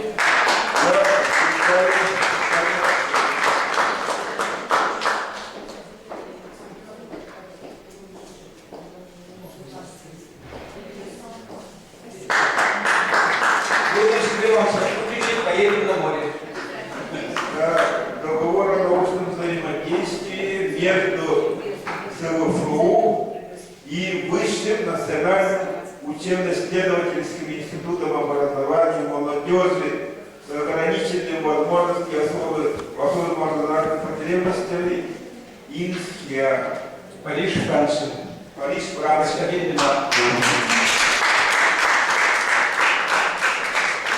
Будет обмен преподавателей университета с Парижским институтом.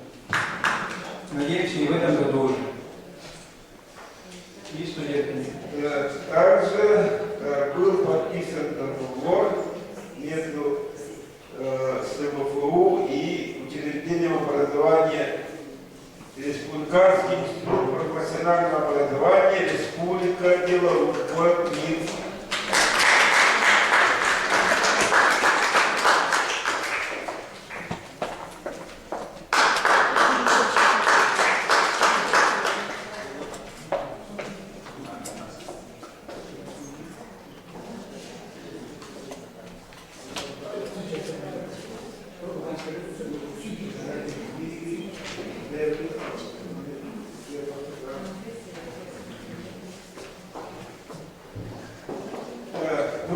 Уважаемые коллеги, я еще у кого какие замечания будут или еще что-то, сейчас у нас такие вопросы нет. Благодарность только организаторам, большое спасибо. Очень важно. Спасибо. Тогда наша повестка исчерпана. Я всех поздравляю с успешным окончанием конференции. Всем большая благодарность. Желаем мы вам успехов, чтобы все было у вас хорошо. Спасибо. Так, маленькая информация. Да, сейчас, значит, товарищи, вас уже ждет экскурсионный автобус. Ирина Александровна, пожалуйста, в автобус проведите народ. И там они лежат уже, так. Луганский университет. Так, Галине, пожалуйста.